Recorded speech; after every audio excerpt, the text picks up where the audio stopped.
The aim of this presentation is to show how social representation theory can overcome limits encountered by social psychologists in environmental issues. The originality of this presentation is to do this by remembering different aspects of Moscovici's work, not only his social psychological contributions. Hopefully, maybe, picking at different aspects can shed light on this theory.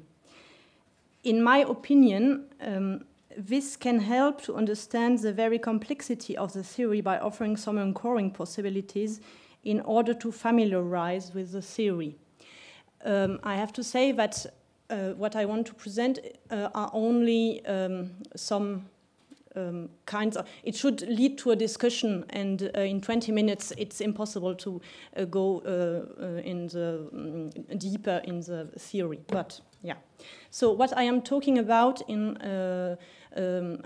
social psychology in environmental issue, we have made some contributions in the psychology in understanding how environmental conditions can affect human well-being. We also have a proposition in order to explore the knowledge people have about natural processes and how they perceived risk. And we have a lot of models which can explain, which can predict ecological behaviors and promote these behaviors. I put some examples of these models. But as numerous authors and social psychologists in environmental issues explained, there are also some limits, and this can constitute some challenges. So let us come to these limits. When addressing ecological issues, first, most models adopt a rather individual approach, and the social is often best considered as an independent variable which frames individual attitudes, opinions, values, etc. Most studies consider that, Clayton said, psychological processes can be abstracted from their specific context, and that research findings can be generalized across context or situations. Husserl and Rätzel, moreover, suggest tackling the social and cultural structures that support individual practices. For example, if individuals take their car to go to the supermarket, maybe they are not the only responsible. Maybe we have to ask how cities are constructed, planned, and why there are no shopping possibilities in the town of the city. So, Husserl and Rätzel invite to examine how consumption processes are created and shaped by production processes and in political relationships. They invite to do this, but don't propose a real model. So the fact is that if we do not that, if we don't analyze this political and production processes, we consider individual as the only responsible for the harm done to the environment. A second limit when we address ecological issues in social psychology and psychology in general is that most models are static. They do not explain social change. For example, we find values, which are stable constructs, which best predict environmental behaviors.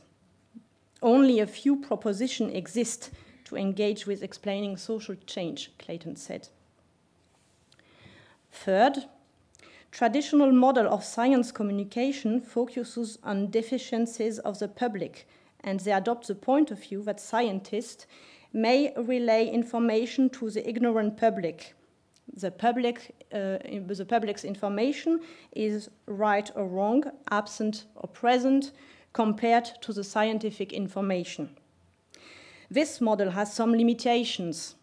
For example, it does not consider the complex social dynamics involved in the communication of science, and it considers that lay people are like empty bottles and therefore provide few explanations about the way the public's understanding of science is influenced by political or ideological values. Finally, there is also a problem of definition about what ecological behavior is. there are different ways to present this problem of definition. The first one is that researchers and participants may have different conception of what an ecological behavior is. A researcher can consider that making energy, looking at energy consumption is an ecological behavior, and maybe participant will say, no, I do this only because for economical reason. So, but there is another reason that make it difficult to define what ecological behavior are, because ecology, the discipline originating from biology, so I'm talking about the science ecology, changed on various occasions its definition of what has to be protected in nature. For example, ecology is no longer a question of preserving wild nature, a kind of nature where human is absent from, but of maintaining the regime of disturbances that has produced the present state of nature, as ecology considered that now human is a part of nature. So, if we synthesize these limits, we can say that there are 4 dualisms which should be overcome. The individual social, change stability, science common sense, and the nature-culture dualism. I will now show how social representation theory can do this. So, let us first consider the account of minority influence. In social, we have spoke a lot yesterday about minority influence, so I will only make a few points. In social psychology, social influence was conceived for a long time as a majority imposing its point of view to a minority. And this can explain that things remain stable. Moscovici and some colleagues proposed that minority can, in some particular conditions, have an influence on majority. I really simplify, but I would like to remember that this kind of influence necessitates conflict, and that conflict emerges between both parties. That means that there are social interaction between a minority and a majority. And this will enable social change. But we have also to say that Moscovici's idea was not to propose a model of social influence in opposition to the existing model. He rather completed the existing model and offers the possibility to consider change and stability at the same time. But this also brings in the foreground that we are concerned with social interaction between minority and majority, between individual and the social. According to Devine in 2000, showing that social change is possible allowed Moscovici to talk about social representation as something dynamic, contrary or in opposition to collective representation. So let us go to the model proposed by Bauer and Gaskell in order to define social representation. In this model, social representation are defined as the product of an interaction between 2 social groups or 2 subjects in relation to an object, which can be represented by a triangle, ego, alter, object. Thus, it is never an individual alone who becomes familiar with an object. Jodelet shows in a study about social representation of the environment in French ministries how high-ranking civil servants from the different ministries delegitimize the creation of a specific ministry for the environment because it threatens their own ministry and their power. Ecological issues are thus represented as one element among others that should be taken into account, and which they had taken into account long before the creation of the Environment Ministry, and which should not be examined without considering other issues. So they make this an irrelevant ministry. We see that this social representation of ecological issues bear the traces of the contentious relationships between old and new ministries. This is one of the ways social representation bears the traces of social interaction and thus can overcome the individual social dualism. These interactions takes place during a specific time and refers to a specific project being followed by the group, while the group is engaged with this object, which has this objective, etc. This is, and we have to add at the model the time dimension, so we obtain a Toblerone. This is well illustrated by the study of Blondy, who analyzed different dimensions of the social representations of the Chiampo River in Italy at different periods of times. They were looking at 3 dimensions of social reps: images, emotions, and practices.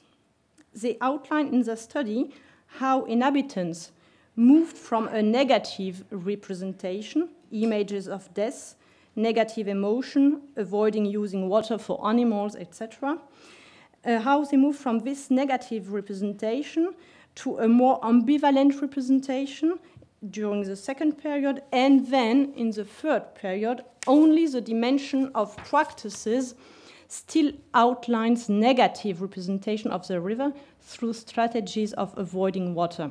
More than a half of the citizens do not drink tap water. While the other 2 dimensions, images and emotions, refer mainly to scientific and neutral explanations. These results show how the representations of the river have evolved over time, and that the adoption of a scientific discourse through images, technical images, and few emotions, how the adoption of a scientific discourse about the river does not imply that old elements of the representations, so not drinking tap water because it may be poisoned, disappear. So we can overcome the paradox of the dualism between change and stability by showing how some elements are stable and over change. One of the most unknown aspects of Moscovici's work are his political reflections about ecology. So no, I will present political reflection and not scientific work. But the point of departure of the French ecological movement was Hiroshima, Moscovici said.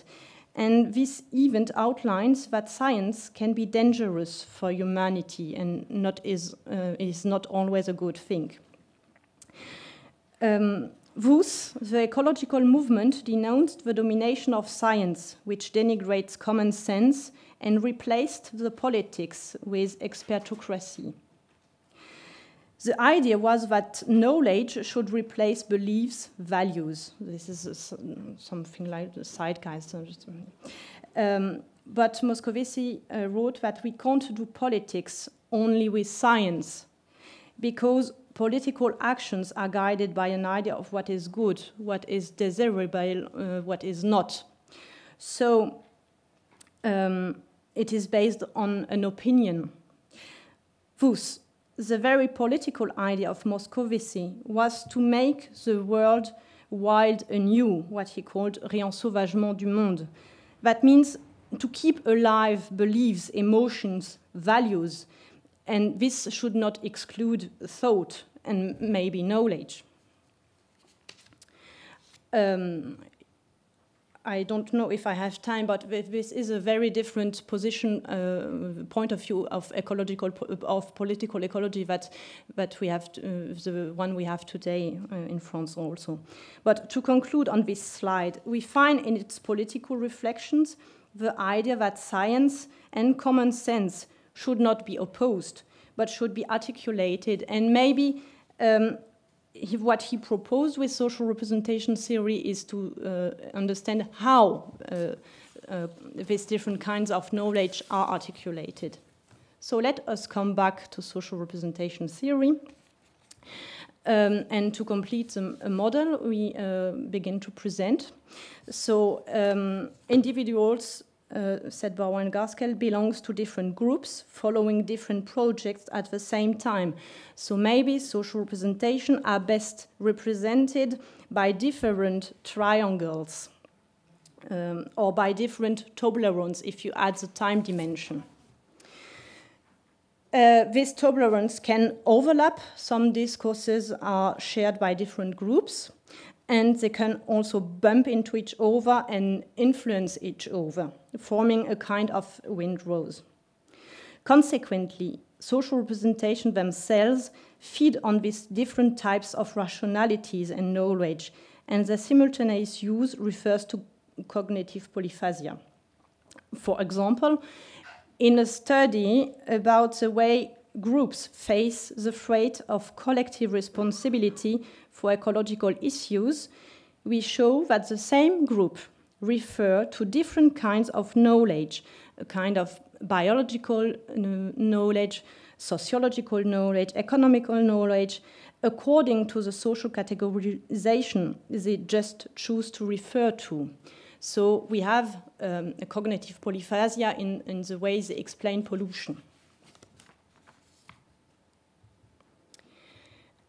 So we understand here how we can overcome the dualism between science and common sense. Another important part of Moscovici's work concerned the history of science and also a relationship to nature. In his essay sur l'histoire humaine de la nature, and in other publications too, he defined nature as the relation between humans and matter. Thus, we should distinguish between nature, all kinds of objects considered by humans and having significance for them, and matter, all the things that are not considered by humans.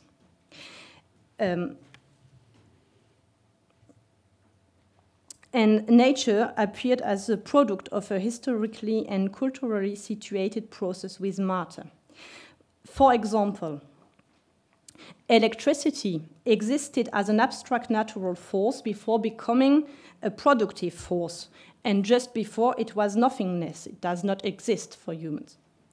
However, human activity consists not only in discovering matter, but also in reorganizing matter, in creating what Moscovici called different specific states of nature. Maybe the main relevance of this human history of nature is that it becomes possible to study how groups, how societies construct their specific relationship to matter, how they develop a specific state of nature and transform it. Nature thus results from incessant interactions between humans and matter, and these perspectives enable us to turn away from the human-nature dualism. So let us come back to our Windrose model. Bauer and Gaskell proposed that the different triangles are held together by a linking pin, the common reference to which all refer. This linking pin is described as the constraint of reality. We attempted to compare it to what Moscovici called matter in his essai sur l'histoire humaine de la nature. By representing, groups reconstruct this reality, reorganize matter, transform it, and act in accordance with this social reality.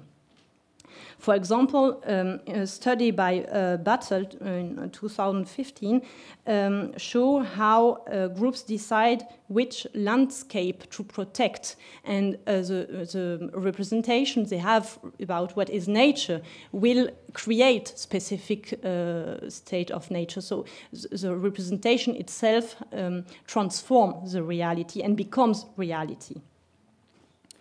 Yeah, the social representation constitutes the reality, and the constraint of reality evolves too. And this can help us to overcome the nature-culture dualism. So let us conclude. Maybe it's more to open the discussion than a real conclusion, but The limits exposed at the beginning can thus be overcome by using social representation theory when addressing ecological issues in social psychology.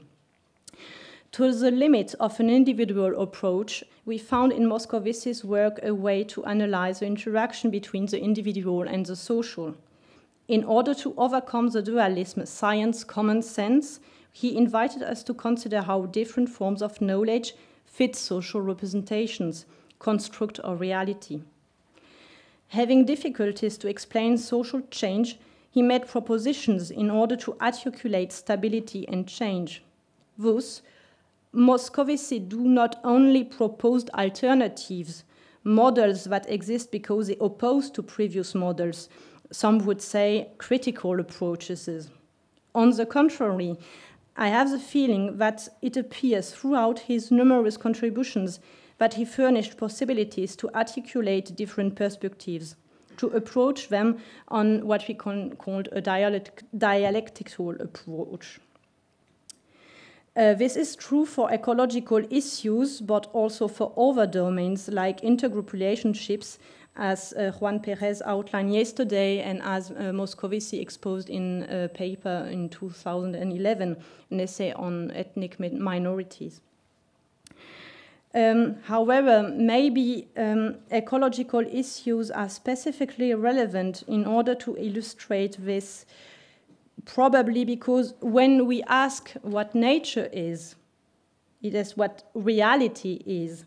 We confront with ontological questions and accept that social psychology finally is definitively concerned with culture. Thank you for your attention.